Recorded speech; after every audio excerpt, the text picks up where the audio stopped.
Hello दोस्तों, good morning. Educated coaching classes में आप सभी लोगों का मैं स्वागत करता हूं। हमें आशा है कि आप खुश होंगे, खुशहाल होंगे और मस्ती के साथ पढ़ रहे होंगे। वीडियो शुरू करने से पहले आप सभी लोगों को एक बार दीपावली की हार्दिक बधाई देता हूं और मैं ये कामना करता हूं कि आपके जीवन में सदैव खुशियां ही खुशियां बनी रहें। तो आज हम जिस टॉपिक पे चर्चा करने जा रहे हैं उस टॉपिक का नाम है शिक्षा के उद्देश्य। इससे पहले हम शिक्षा के अंगों के बारे में भी चर्चा कर चुके हैं, शिक्षा के महत्व के बारे में चर्चा कर चुके हैं, शिक्षा की उपयोगिता के बारे में चर्चा कर चुके हैं और शिक्षा के क्षेत्र के बारे में भी आप लोगों को हम पहले से बता चुके हैं। तो आज हम जिस चीज़ पे चर्चा करने वाले हैं उस टॉपिक का नाम है शिक्षा के उद्देश्य।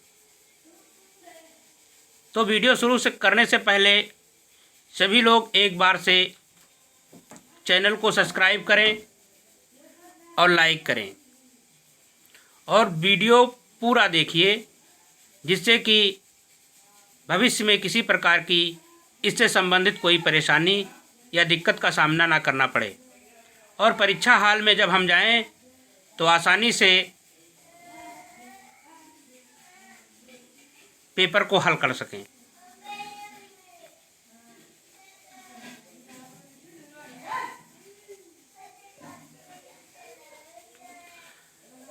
तो चलो वीडियो शुरू करते हैं। तो सबसे पहले हम शिक्षा के उद्देश्य का अर्थ जान लेते हैं, क्योंकि शिक्षा के उद्देश्यों को समझने से पहले हमें उसके अर्थ को जानना अति आवश्यक है, क्योंकि अगर जो हम अर्थ को नहीं समझ पाएंगे तो शिक्षा को अर्थ को भी समझना हमारे लिए बहुत कठिन होगा। हाँ, तो देखिए, इस मत के अनुयायियों का कथन है कि शिक्षा का उद्देश्य सामाजिक होना चाहिए, कि जो शिक्षा शास्त्री हुए हैं उन शिक्षा शास्त्रियों का मत है कि जो शिक्षा के उद्देश्य हैं वो किस प्रकार के होने चाहिए, सामाजिक होने चाहिए।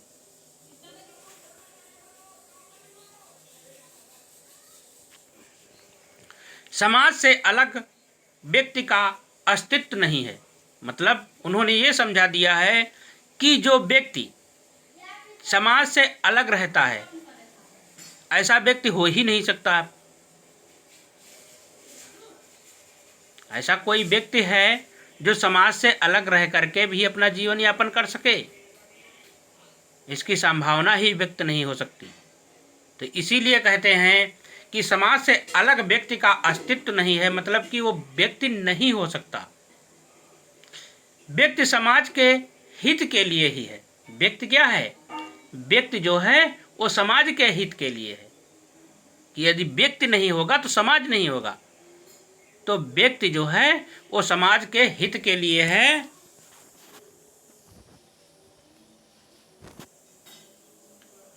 अतएव शिक्षा इस प्रकार की होनी चाहिए कि समाज का अधिक से अधिक उत्थान हो सके। मतलब जब व्यक्ति शिक्षित होंगे तभी समाज आगे बढ़ेगा। तो शिक्षा हमको ऐसी देनी चाहिए, शिक्षा हमको इस प्रकार की देनी चाहिए कि जिससे समाज का अधिक से अधिक उत्थान हो सके, उन्नति हो सके। इस प्रकार की शिक्षा हमको देनी चाहिए। इस दृष्टिकोण से शिक्षा का उद्देश्य राष्ट्र कल्याण हेतु नागरिकों को प्रशिक्षित करना है। अगर जो इस उद्देश्य को हम लेकर के चलें कि शिक्षा ऐसी देनी चाहिए कि समाज का उत्थान हो सके, समाज की उन्नति हो सके, समाज का विकास हो सके, तो इस दृष्टिकोण से शिक्षा का उद्देश्य कैसा होना चाहिए? समाज कल्याण हेतु नागरिकों को प्रशिक्षित करना होगा। ऐसी शिक्षा देनी चाहिए कि समाज का कल्याण हो सके। शिक्षा शास्त्री रेमांड का कथन है कि एकांतवासी मतलब जो एकांत में रहता हो, समाज से दूर रहता हो, या समाज विहीन व्यक्ति मतलब जिसका कोई समाज ही ना हो, समाज विहीन व्यक्ति कोरी कल्पना है। सिर्फ हम कल्पना कर सकते हैं कि ऐसा व्यक्ति है, व्यक्ति नहीं है, सिर्फ हम कल्पना ही कर सकते हैं। आधुनिक युग में जॉन डीवी आदि विद्वानों ने शिक्षा के सामाजिक उद्देश्य का तात्पर्य सामाजिक दक्षता से लिया है। क्या बताया है कि शिक्षा का जो सामाजिक उद्देश्य है उसको क्या कहते हैं? उसको कहते हैं सामाजिक दक्षता। समाज को दक्ष बनाया जाए, समाज को शिक्षित बनाया जाए। और कहा है कि शिक्षा का उद्देश्य सामाजिक दक्षता को उन्नत करना है, सामाजिक दक्षता को ऊपर उठाना है। किसने बताया है? जॉन डीवी आदि विद्वानों ने बताया है। तो ये था हमारा सामाजिक उद्देश्य का अर्थ। तो हम आज सामाजिक उद्देश्य के बारे में चर्चा करने जा रहे हैं। तो आइए देखते हैं कि शिक्षा हमारे लिए समाज के हित के लिए किस प्रकार से उपयोगी है, समाज में उसके क्या उद्देश्य हैं, ये हम देखेंगे शिक्षा के।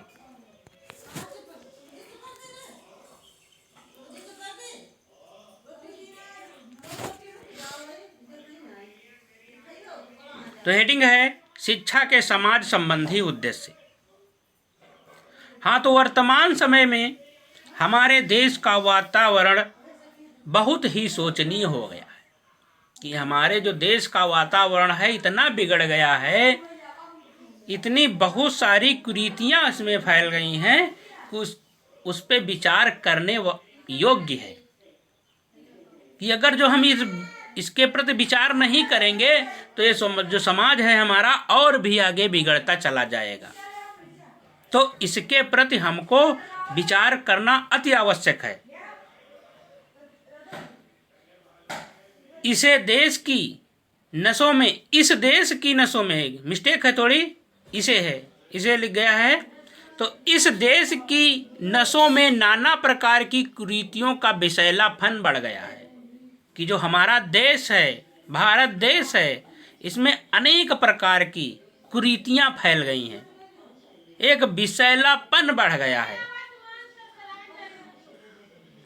इन कुरीतियों को समूल नष्ट करने की आवश्यकता है और इन कुरीतियों को हम अगर जो नष्ट नहीं करेंगे तो आगे चल करके जो हमारा समाज है और भी बिगड़ता चला जाएगा और भी विषैला होता चला जाएगा। तो इसीलिए इन कुरीतियों को समूल नष्ट करने की आवश्यकता है।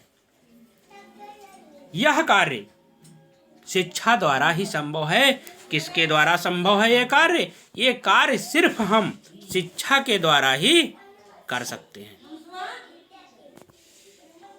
अतएव सामाजिक दृष्टि से हमारी शिक्षा के निम्नलिखित उद्देश्य होने चाहिए। कौन कौन से उद्देश्य होने चाहिए? नंबर 1 है समाजवादी समाज की स्थापना।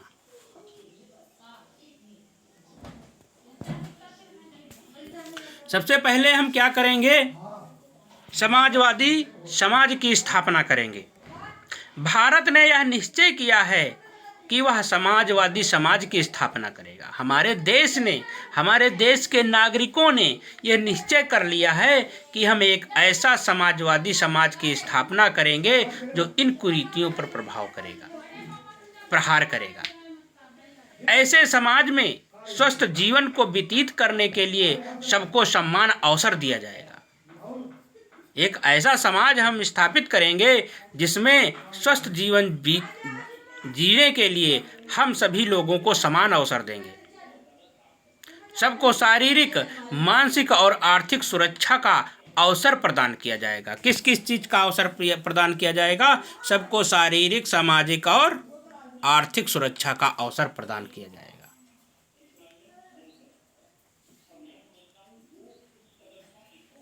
किस प्रकार की, कैसा समाज हम स्थापित करेंगे? समाजवादी समाज की स्थापना करेंगे।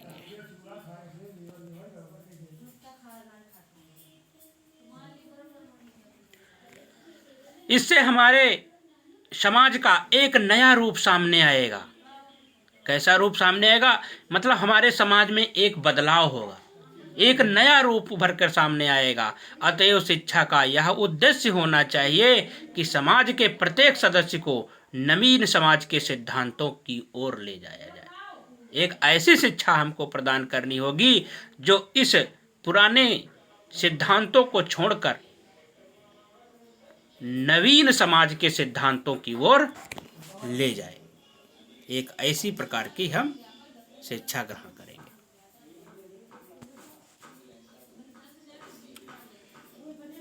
दूसरा सामाजिक उद्देश्य क्या होना चाहिए? सामाजिक उत्तरदायित्व की भावना का विकास। एक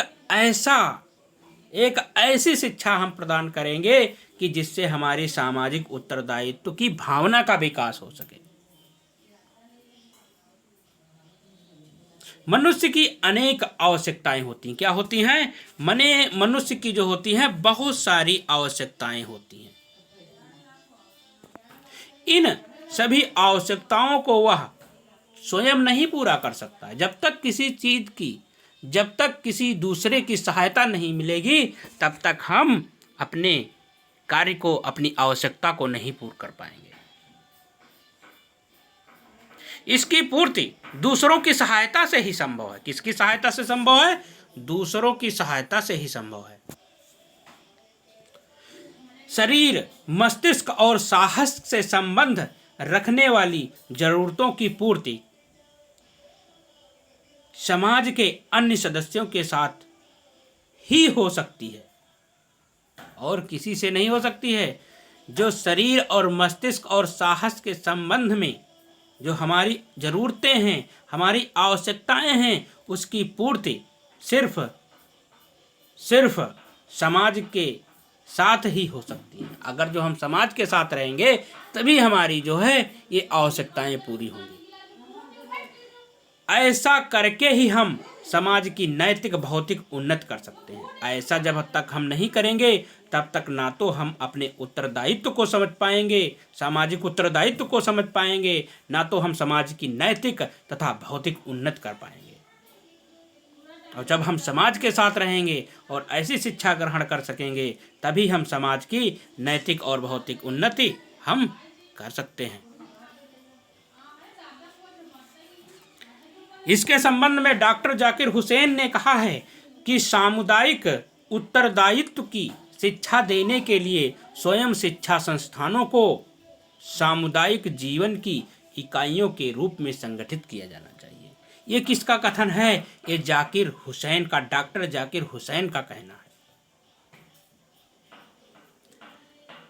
तीसरा उद्देश्य क्या है शिक्षा का? जन शिक्षा की व्यवस्था करना। क्या करना है? जन शिक्षा की व्यवस्था करना है। तो इसको हम देखते चलेंगे। स्वतंत्र समाज में शिक्षित नागरिक ही देश का उत्थान कर सकते हैं।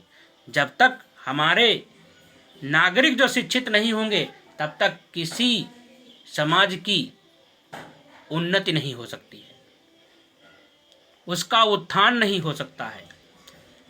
क्योंकि जो नागरिक होता है वो एक समाज की जड़ होता है, नींव होती है। अगर जो हमारे नागरिक ही कमज़ोर हो जाएंगे, अस्वस्थ हो जाएंगे, तो हमारा समाज पहले से ही अस्वस्थ हो जाएगा। तो अगर जो हम अपने समाज, देश का उत्थान करना चाहेंगे तो सबसे पहले नागरिकों को शिक्षित करना होगा। तो स्वतंत्र समाज में शिक्षित नागरिक ही देश का उत्थान कर सकते हैं। लेकिन दुख की बात यह है कि देश में बहुसंख्यक लोग अशिक्षित पड़े हुए हैं। क्या है? देश में बहुत सारे लोग जो हैं अशिक्षित पड़े हुए हैं। क्या पड़े हुए हैं? अशिक्षित हैं। बहुत सारे लोग अशिक्षित पड़े हुए हैं। और आवश्यकता इस बात की है कि जन शिक्षा का अच्छी से अच्छी व्यवस्था की जाए। कैसी व्यवस्था की जाए? अच्छी से अच्छी व्यवस्था की जानी चाहिए जन शिक्षा की।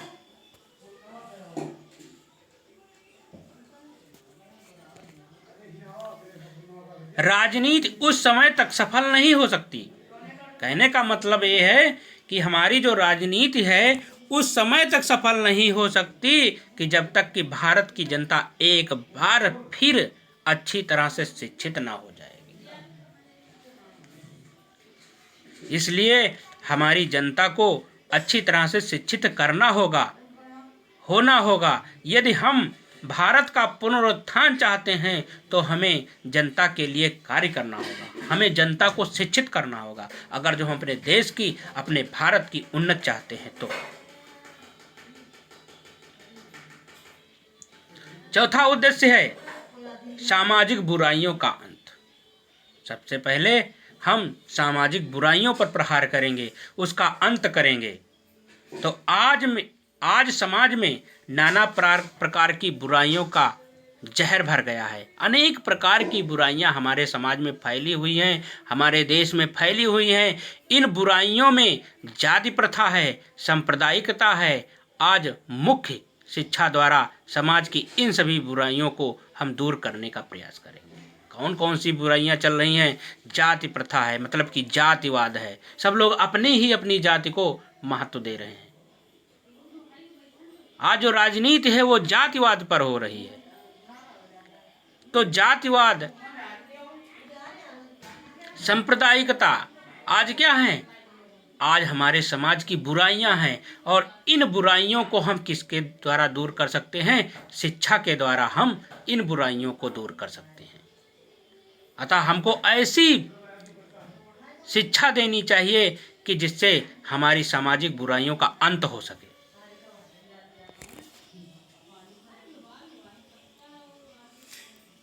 पांचवा उद्देश्य शिक्षा का है भावात्मक एकता को प्राप्त करना।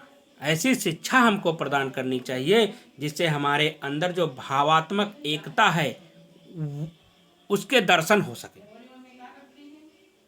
भावात्मक एकता का अर्थ है राष्ट्र के विभिन्न भागों के व्यक्तियों को भावात्मक रूप से एक करना। उनके अंदर एक ऐसी भावना जागृत की जाए कि वो सब लोग एक हो जाएं।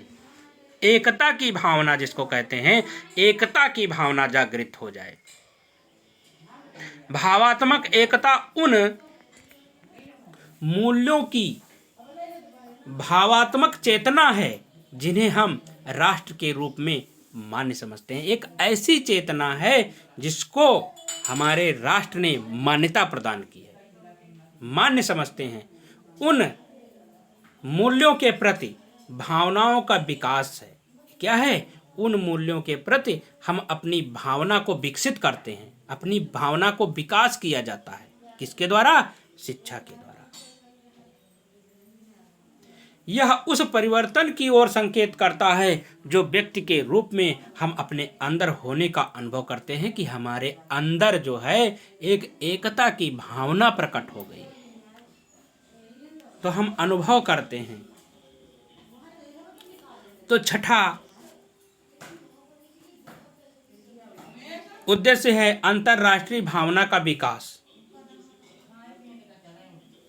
तो राष्ट्रीय शिक्षा नीति में यह स्पष्ट किया गया है कि शिक्षा व्यवस्था का प्रयास यह होना चाहिए कि नई पीढ़ी में विश्वव्यापी दृष्टिकोण सुदृढ़ हो सके और शांतिपूर्ण सह अस्तित्व की भावना बढ़े। एक ऐसी शिक्षा हमको प्रदान करनी चाहिए, हमें प्रदान करनी चाहिए, अपने नागरिकों को प्रदान करनी चाहिए, जिससे नई पीढ़ी की विश्वव्यापी दृष्टिकोण जो है वो सुदृढ़ हो सके। क्या हो सके? दृष्टिकोण जो है वो सुदृढ़ हो सके और शांतिपूर्ण सह अस्तित्व की भावना बढ़े। एक ऐसी शिक्षा हमको प्रदान की जाएगी। शिक्षा के इस पहलू की उपेक्षा नहीं की जा सकती। इस जो शिक्षा का पहलू है इसकी हम अवहेलना नहीं कर सकते हैं, इसकी उपेक्षा नहीं कर सकते। इसके संबंध में पंडित जवाहरलाल नेहरू ने अंतर्राष्ट्रीयता के विकास पर बल देते हुए कहा है। किस पर बल देते हुए कहा है? अंतर्राष्ट्रीय विकास पर बल देते हुए कहा है। क्या कहा है? कि प्राचीन विश्व का स्वरूप, जो हमारा प्राचीन विश्व है, इसका स्वरूप अब प्राचीन बाधाएं समाप्त होती जा रही हैं।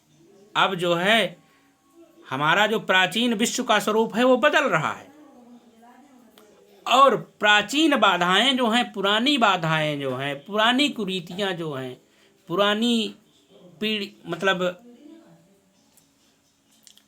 पीढ़ियों में जो बुराइयां व्याप्त हैं, जातिवाद है, ये सब क्या है? धीरे धीरे ये समाप्त हो रहा है। जीवन अधिक अंतर्राष्ट्रीय होता जा रहा है। धीरे धीरे हमारा जो जीवन है वो अंतर्राष्ट्रीय होता जा रहा है। इसे हमें इसमें अपनी महत्वपूर्ण भूमिका का निर्वाह करना चाहिए और इसमें हमको शामिल होना चाहिए, इसमें भाग लेना चाहिए। तो ये था हमारा आज का वीडियो शिक्षा के उद्देश्य पर।